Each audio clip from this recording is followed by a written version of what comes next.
मैं इतना ही कहूँगा, कल जो चक्रव्यूह में फंसाने की बात कर रहे थे वो कर्ण को करना कह रहे थे, कृपाचार्य जी को कृपचाय बोल रहे थे। चलिए छोड़िए उसको। अध्यक्ष जी, कल तो ऐसा लग रहा था सदन के अंदर महाभारत पर इतना सारा ज्ञान दिया गया कि एक समय ऐसा लगा B.R. चोपड़ा के महाभारत के धारावाहिक का संगीत गूंजने लगा हो। और कहीं ना कहीं उन्होंने एक बार महाभारत पढ़ने के लिए फिर प्रेरित किया। मगर इस बार महाभारत पर मैंने एक नई पुस्तक पढ़ी जो उनकी पार्टी के विद्वान सांसद, जो इस सदन के सदस्य भी हैं, उन्होंने लिखी है। और उस पुस्तक का नाम है the great Indian novel. Rahul ji को अगर महाभारत और चक्रव्यूह के विषय में विस्तृत जानकारी लेनी है तो अपने उस सांसद से वो संपर्क कर सकते हैं। और मैं बताऊंगा, शशि थरूर जी ने, शायद वही राहुल गांधी जी को बता दें या बताएंगे, नहीं तो मैं बता देता हूं कि आपने महाभारत और भारत के स्वतंत्रता संघर्ष को मिलाकर जो उपन्यास लिखा है उसके पात्र कौन कौन हैं। इस उपन्यास में धृतराष्ट्र के रूप में किस नेता को दिखाया गया है, कौरव किस पार्टी को कहा गया है, इस उपन्यास में प्रिय दुर्योधनी कौन है। जब राहुल जी को इसका पता चलेगा तो मुझे लगता है कहीं ना कहीं शशि थरूर जी पर कार्रवाई ना हो जाए। लेकिन क्या है साहब, ये लोग तो संविधान दिखाते थे, पढ़ते नहीं थे।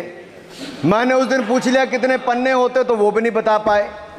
मैंने उसके बाद पूछा कि ये जो आप संविधान की कॉपी लेकर चलते हो, इसका प्रीफेस पढ़ा है, इसका फॉरवर्ड पढ़ा है, इसकी प्रस्तावना किसने की है। के वेणुगोपाल जो सॉलिसिटर जनरल इनकी सरकार के समय भी रहे होंगे, सीनियर एडवोकेट हैं, या गोपाल शंकर नारायण जो सीनियर एडवोकेट हैं, उन्होंने उसकी प्रस्तावना की थी। और प्रस्तावना में लिखा था कि कैसा काला अध्याय वो इमरजेंसी का समय था।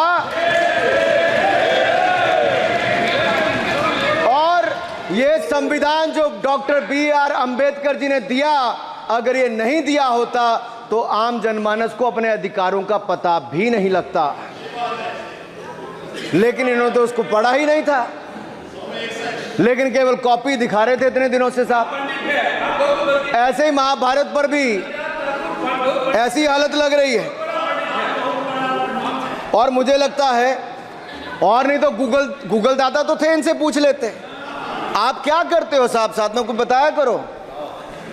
सर, इस उपन्यास के, माननीय सभापति जी, इस उपन्यास के मुताबिक जिस पार्टी के सर्वे सर्वा आप हैं, उस उपन्यास के वही कौरव पार्टी है।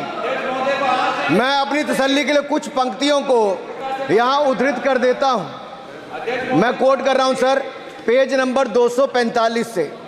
The India of which Dhritarashtra assumed the leadership on 15th August 1947 had just been through a cathartic process of regeneration, another stage in this endless cycle.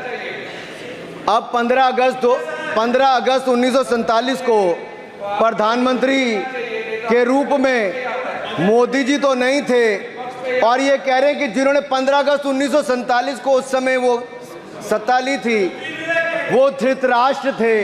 तो धृतराष्ट्र किसको कहा गया? धृतराष्ट्र को किसको कहा गया? अब आपने मुझे बांध रखा है। कल स्पीकर ने कहा है, स्पीकर महोदय ने कहा कि उस समय के लोगों का नाम नहीं लेना। तो प्रथम प्रधानमंत्री जी को धृतराष्ट्र मैंने नहीं कहा, इनके अपने ही सांसद ने अपने ग्रेट इंडियन नॉवल में कहा है। शशि थरूर जी कहाँ हैं? कहीं छिप तो नहीं गए? आज शो कॉज हो सकता है। फिर देखिए प्रिय दुर्योधनी और धृतराष्ट्र के विषय में क्या लिखा है। I quote from page 293। In Delhi blind Dhritarashtra ruled with Priya Duryodhani by his side and he pledged the nation not so much to the gas and hot water of his Fabian preceptors, but to smoke and steam of the modern industrial revolution, their ancestors had denied this country.